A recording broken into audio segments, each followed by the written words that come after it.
Mes amis, bien le bonsoir. Je vais vous raconter aujourd'hui une histoire triste, mais qui est très révélatrice de la situation et de certains travers qu'on trouve dans l'aviation d'aujourd'hui. Les instructeurs d'aviation, c'est un petit peu comme les moniteurs d'auto-école. Si vous tombez sur le mauvais moniteur, votre entraînement ou votre formation va tourner au cauchemar. Personnellement, quand j'ai passé ou quand j'ai tenté de passer mon permis de conduire de voiture la première fois, je suis tombé sur un mauvais moniteur. Résultat net, j'ai perdu de l'argent, j'ai été démotivé, découragé, et finalement j'ai arrêté, j'ai acheté un scooter, et c'est peut-être un an ou un an et demi plus tard que j'ai repris avec un autre instructeur. Si vous tombez sur le mauvais instructeur d'aviation, que va-t-il vous arriver? Eh bien, vous allez apprendre très lentement, peut-être pas apprendre du tout, peut-être même prendre des risques ou finir avec des failles dans votre formation. Votre formation va vous coûter plus cher. Vous allez peut-être vous décourager, ça va dépasser votre budget. Vous allez peut-être même arrêter au milieu et peut-être ne jamais reprendre. C'est très important de tomber sur le bon instructeur. Mais c'est plus facile à dire qu'à faire. Quand vous allez dans un aéroclub, par exemple, ce que je peux vous recommander de faire, c'est d'essayer tous les instructeurs, de dire oui, j'aimerais faire une heure de vol avec celui-là, avec celui-là, avec celui-là, et regardez un petit peu le feeling que vous avez. Le feeling, c'est déjà la première chose qui est importante. Il faut que le courant passe ou il ne passe pas. Autant un bon instructeur va vous mettre dans une situation confortable, il va progressivement vous pousser, vous sortir légèrement en dehors de votre zone de confort, vous pousser à vous surpasser, mais sans jamais que vous vous sentiez découragé ou écrasé ou autre. Autant il y a des instructeurs qui peuvent être des brutes, d'autres qui peuvent vous enseigner des choses fausses, d'autres qui peuvent complètement vous ignorer, vous traiter comme un passager, vous payez l'heure de vol et puis vous êtes juste assis là à regarder puis ils pilotent. Donc il y a de tout et franchement, c'est très difficile de nos jours de trouver un instructeur. Je vous donne juste un chiffre aux États-Unis et on va raconter cette histoire. 80% des instructeurs ont moins d'un an d'expérience. Vous avez bien entendu. C'est un chiffre ahurissant. C'est un petit peu comme lorsque vous rentrez dans une cuisine d'un fast-food. J'ai fait de la restauration rapide quand j'étais étudiant, comme tout le monde. Et quand vous demandez dans la cuisine d'un McDo, par exemple, aux gens depuis combien de temps ils sont là, vous allez entendre une semaine, 10 jours, 3 jours, 2 mois. Le gars qui est là depuis 6 mois est un dinosaure, littéralement. Les gens ne restent pas longtemps. Pourquoi? Pourquoi? Eh bien, parce que tout simplement, dans l'aviation aujourd'hui, ce qui se passe, c'est que les instructeurs ne le font pas par vocation, mais tout simplement par nécessité, par opportunité en réalité. Dans le genre, vous avez quelqu'un qui veut devenir pilote de ligne dans le futur. Il fait quoi? Il va dans un aéroclub, il suit une formation accélérée, passe son diplôme de pilote privé. D'accord, maintenant il est pilote privé. Il lui faut quoi? Il lui faut des heures de vol, il faut qu'il remplisse son carnet d'heures de vol. Or, ça coûte cher. Comment les remplir gratuitement? La manière la plus rapide, pour beaucoup d'écoles, c'est former le gars à devenir instructeur. Il devient instructeur et maintenant son but, ce n'est pas vraiment de l'instruction. Il n'est pas là pour apprendre à qui que ce soit. Il n'est pas là par vocation. Il n'a ni la maturité, ni les connaissances, ni la pédagogie, ni rien. Il a passé des examens de CFI pour devenir instructeur, fait une formation accélérée et le voici à former des gens. Son but, c'est voler gratuitement, potentiellement se faire payer, et puis remplir son carnet de vol. Le jour où il aura assez d'heures, et puis d'autres perspectives professionnelles s'ouvriront à lui, il partira. C'est pour ça qu'aujourd'hui, on a du mal dans l'aviation à avoir un pool de CFI ou d'instructeurs qui sont là par vocation, mais on n'a que des gens de passage. Le gars qui sera là avec vous dans un avion, il a commencé à être instructeur dans 3 mois, et dans 3 mois, il sera pas là. Dans la plupart des cas. Donc ça devient très difficile. Quand j'ai fait ma formation initiale d'aviation en Algérie, les instructeurs que j'appréciais le plus, c'était des pilotes de ligne volontaires. Ça veut dire que c'était des gens qui venaient à l'aéroclub pas pour se faire payer, pas pour remplir des heures, ils étaient déjà captains sur Boeing ou autre, mais c'était des gens qui étaient là pour partager leur passion. Ça, c'est le mieux qu'on puisse trouver. Bien entendu, on peut aussi trouver des jeunes qui qui sont très bons, qui aiment faire cela, qui ont le don pour le faire, mais ça reste malheureusement l'exception plutôt que la norme. Vous savez, je vais vous dire, puisqu'on parle d'instruction, je vais vous dire la vérité. Quand j'étais en Algérie avec un instructeur en particulier, je me souviens de lui, le gars il donnait des coups de poing dans le cockpit. Vraiment. Des coups de poing, soit sur les côtes, soit sur la cuisse. Des coups de poing assez forts. Et en fait, à quelle occasion il les donnait? Il les donnait en particulier sur des situations qui étaient dangereuses, qui pouvaient tuer. Il n'allait jamais faire ça parce que on s'est trompé de fréquence ou on a cafouillé quand on a parlé au contrôleur aérien ou un truc comme ça. Jamais il allait faire ça. Par contre, lui, tu es en train de faire ton approche, tu oublies ta vitesse, hein, tu regardes pas assez ta vitesse et elle commence un petit peu à partir. Quand l'avion commence à ralentir, tu es en train de rentrer dans une zone dangereuse, je te garantis que le coup de poing, tu vas le recevoir. De sorte que, honnêtement, au bout d'un moment, ça devient spinal, ça rentre dans la colonne vertébrale. Et c'est pour ça qu'il le fait. Je vous raconte un truc drôle. J'étais il y a quelque temps avec un ami marocain, commandant de bord sur un avion de ligne, assez énorme. Et en fait, on était dans un resto en train de manger et on parlait justement d'aviation, d'instructeurs et tout. Et j'ai évoqué cette histoire qui date d'un autre âge, bien entendu. Aujourd'hui, il n'y a aucun instructeur qui vous donnerait un coup de poing dans un cockpit. Mais je lui ai parlé de ça, je lui ai révélé cette histoire. Il a rigolé, puis il m'a dit, tu sais quoi, au Maroc, quand j'étais en formation initiale, j'avais un instructeur qui faisait exactement pareil. D'accord? C'était la formation à l'ancienne. Et je suis sûr que, avec ce que je viens de dire dans la vidéo, je suis sûr qu'on aura d'autres révélations dans ce sens. Donc, il y a des méthodes parfois non orthodoxes, mais en même temps, c'était des instructeurs qui étaient là vraiment pour nous apprendre. Et ce gars, franchement, je le remercie des coups de poing qu'il m'a donnés parce qu'aujourd'hui, quand je pilote un avion, je peux faire toutes les erreurs du monde, mais s'il y a une chose qui ne m'arrive jamais, qu'il vente, qu'il pleuve, que ça se coupe pas, il y a un truc qui m'arrive jamais, je ne perds jamais la vitesse lors de l'approche. D'accord? Bon, maintenant, reprenons notre histoire. Nous sommes dans le Kentucky et puis on a un élève pilote. L'élève pilote a 18 ans. Il est dans sa formation. Il a un avion, un PA-28, qui appartient à une école. Il a loué d'une école. Et il a besoin d'un instructeur. Donc, il va recruter un instructeur. Cet instructeur a 22 ans. Si on regarde ses médias sociaux, on va constater un truc.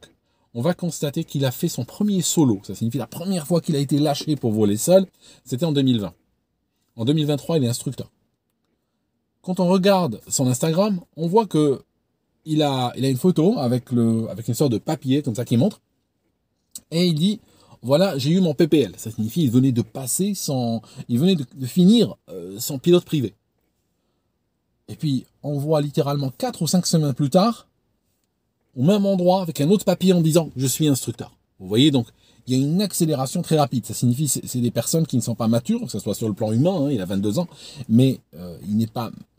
Et là, franchement, je ne fais pas du jeunisme ou un truc comme ça, ou de l'agisme.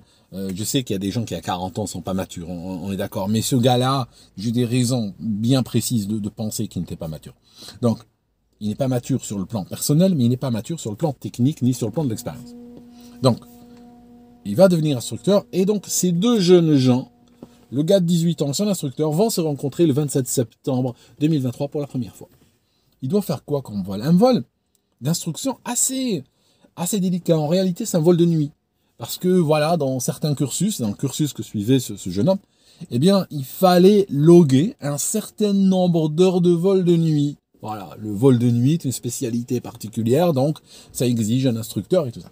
Donc, on a notre jeune homme qui est en train de faire sa visite pré-vol. Ça signifie qu'il est en train d'inspecter l'avion. Et bien sûr, c'est pas évident. Il a une torche et une lampe de poche. Déjà, de jour, bon, il faut du temps pour faire une bonne visite pré-vol.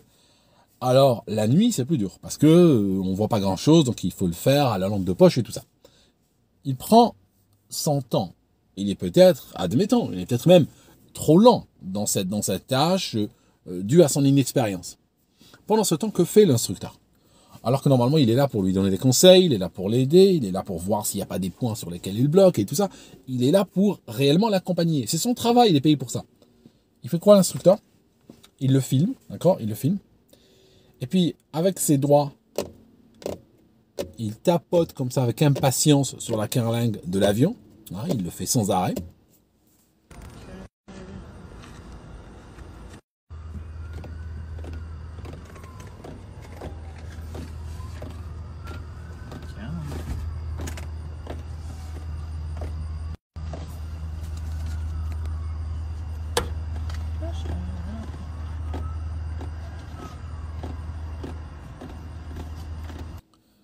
Et puis, il va publier ce contenu sur Snapchat dans des histoires publiques.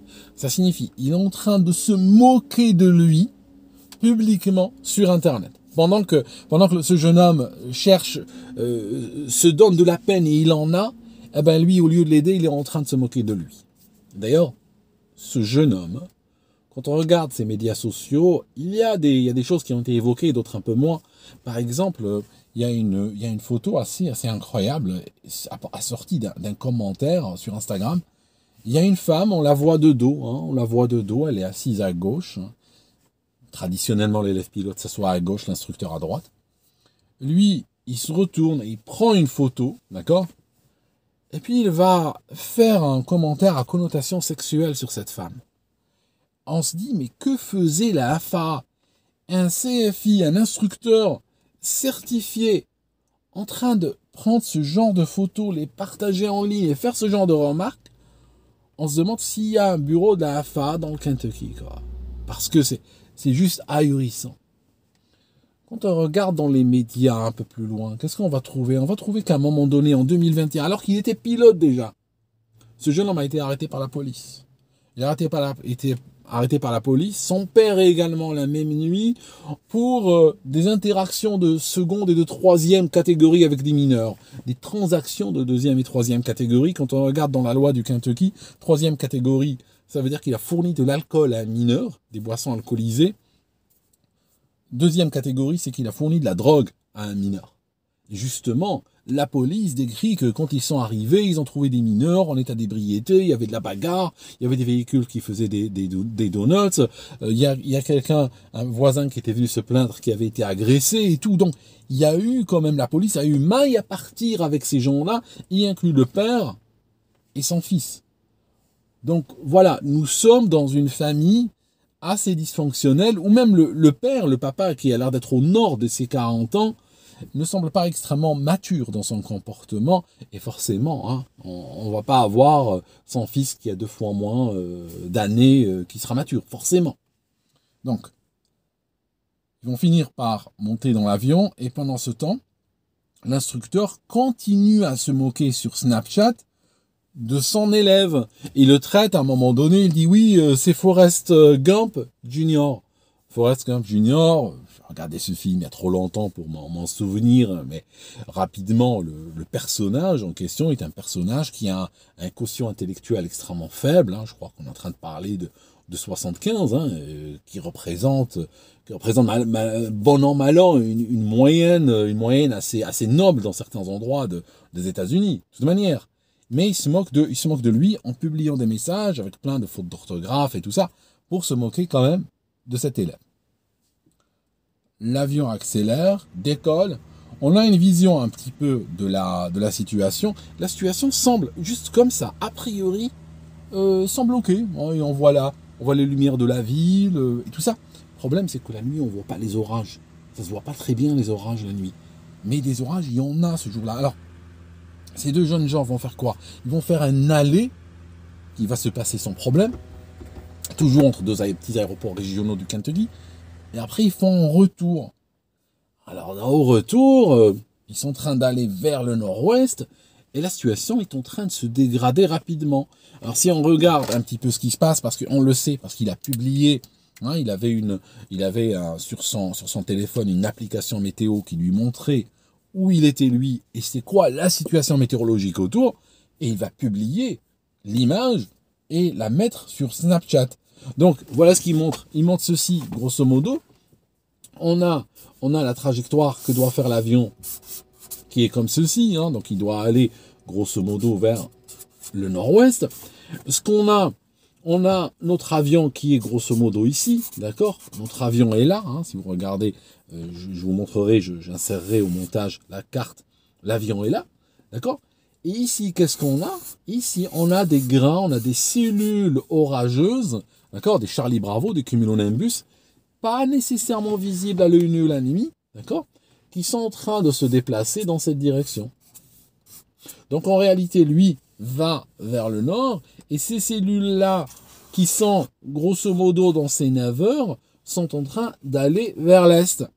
Donc elles sont en train de venir vers lui. Ça signifie grosso modo, entre lui et ses cellules, il est en train d'aller vers elle à gisement constant. Ça signifie il les voit probablement, s'il pouvait les voir, il les aurait vus sous le même angle constamment. Donc il est en train d'aller à leur rencontre techniquement.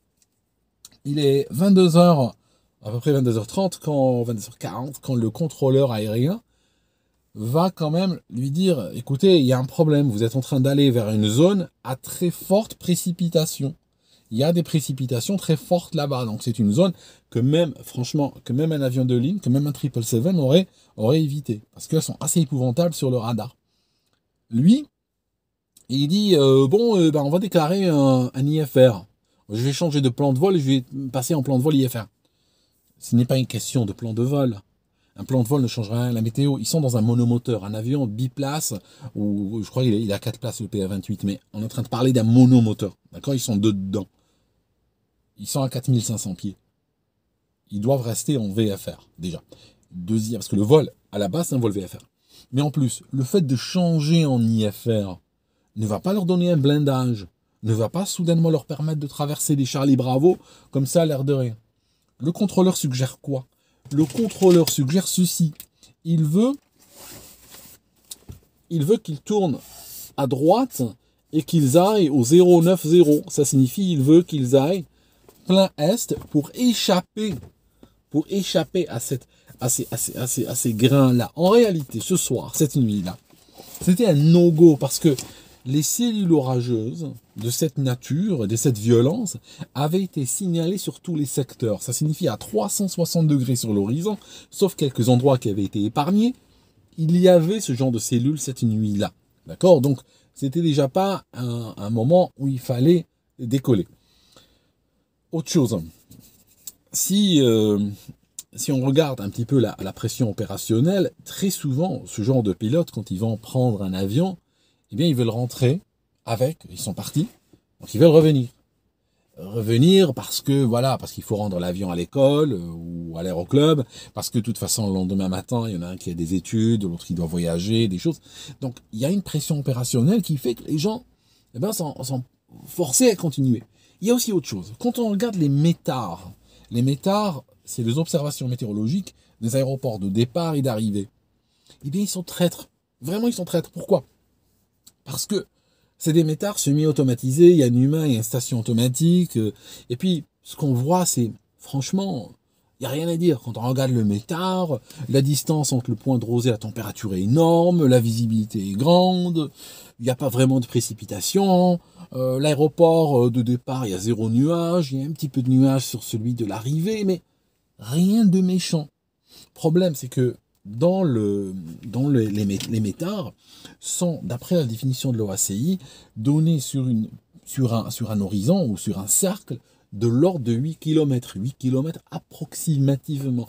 Il y a eu des changements, il y a eu une époque où il y a eu quelques comment dirais-je, quelques quiproquos au sujet de cela. C'est-à-dire que si on regarde, on est dans un canal où on aime le détail, donc je vais vous parler en détail. Je voulais skipper ça, je ne voulais pas en parler, mais franchement, pourquoi éviter ça? On est entre nous, on est là pour ce genre de choses, hein, on aime ce genre de détails, regardez.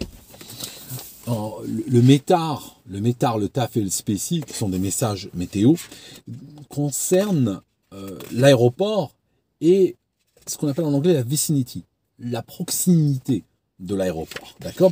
Donc, la proximité a été définie par l'OACI comme étant la zone de 8 à 16 km. Donc j'ai mon aéroport qui est ici, notez ça, j'ai mon aéroport qui est ici, et puis la proximité c'est ça, c'est ces deux cercles, ici c'est 8 km, ici c'est 16 km, d'accord? Donc on est en train de parler, la proximité c'est cette zone-là. C'est cette zone qui a entre ces deux cercles. Alors, vers la fin des années 2010, vers 2008-2009, il y a eu des conversations au niveau de l'OACI parce qu'ils ont réalisé qu'il y a un petit problème avec cette définition. C'est-à-dire, si vous regardez là, mais tant que ça, c'est des pistes. On est en train d'exclure une zone. On est en train d'exclure une zone qui va de l'aéroport jusqu'à 8 km. Dans cette définition, on est en train de l'exclure, hein, vous remarquez. Donc il y a une proposition de changer la définition, d'accord, de la proximité, et dire c'est depuis le point de référence de l'aéroport jusqu'à 8 km. Pour en réalité inclure vraiment cette zone qui nous intéresse, cette zone-là, d'accord, cette zone, au lieu de parler de ce pneu-là, alors qu'en réalité, c'était juste pour régulariser une situation, parce que tout le monde, quand il parlait de proximité de l'aéroport, parlait du point de référence jusqu'à grosso modo 8 km. Sauf que la définition légale était en décalage par rapport aux pratiques du terrain. Donc, ce que je cherche à vous dire depuis tout à l'heure, c'est que les observations météorologiques, elles sont rassurantes. Pourquoi? Parce qu'elles concernent que la proximité du terrain. Mais on peut avoir un terrain qui... Le terrain et sa proximité immédiate, il n'y a rien de méchant. Il n'y a pas de phénomène météorologique significatif. Sauf que si on va juste un peu plus loin, on va trouver des lignes de grains de malades qui peuvent des fois s'étaler sur 100 km et tout. Donc, l'observation pure au niveau d'un aérodrome n'est pas suffisante. Il faut regarder des cartes plus régionales qui montrent la météo sur toute la région. Donc, l'avion, à un moment donné, va rentrer dans cette zone de grains-là. Le pilote contacte, à 2 minutes après avoir demandé de passer en vol aux instruments, contacte le contrôleur d'une voix paniquée et dit « Nous sommes secoués, nous sommes brutalement secoués ». Ça veut dire qu'ils étaient rentrés dans une zone de turbulence. Le radar voit après que l'avion commence à tourner à droite pour essayer de fuir cette zone de turbulence, sauf que à ce moment-là, ils étaient dedans et c'était très difficile de s'en sortir. Ça devenait de plus en plus brutal. Et ce qui devait arriver, arriva. En réalité, vers 22h50, ce jour-là, cette nuit du 27 septembre 2023, les habitants de la région ont entendu un bruit et puis ils ont appelé le shérif local. Et puis ils ont dit probablement un avion s'est écrasé. L'AFA, par la suite, le contrôleur va appeler aussi en disant que l'avion a disparu du radar. Et puis ils l'ont retrouvé étalé sur plusieurs hectares. Ils ont trouvé plusieurs champs de débris. En réalité, ça prouve que l'avion s'est désintégré en vol. Donc probablement, ils étaient à 4500 pieds. Ils sont rentrés dans la ligne de grain. Ils ont été secoués avec une brutalité extrême. Ils ont voulu s'en sortir. Ils ont donné des coups brutaux sur les commandes de vol. Ils ont probablement perdu le contrôle aussi. Et puis, à un moment donné, l'avion s'est désintégré en vol. Et donc, c'est pas la faute de l'avion, de sa construction ou autre. C'est un avion qui datait de 1977. C'est un avion tout métal. Hein, les Piper sont tout métal. Mais le fait qu'il soit cassé n'est pas une indication qu'il y avait un problème avec l'avion. C'est tout simplement, il a été poussé au-delà de ses limites. Les deux jeunes gens ont été tués. Donc, le jeune pilote a été tué. Et l'instructeur aussi. Le vol se passe sous la responsabilité et la direction de l'instructeur, de sorte qu'en réalité, cet élève pilote est une victime, d'accord? Parce que l'élève pilote, sur ces plans-là, dans ces situations-là, c'est un passager glorifié, quelque part. La responsabilité de l'instructeur est complètement engagée.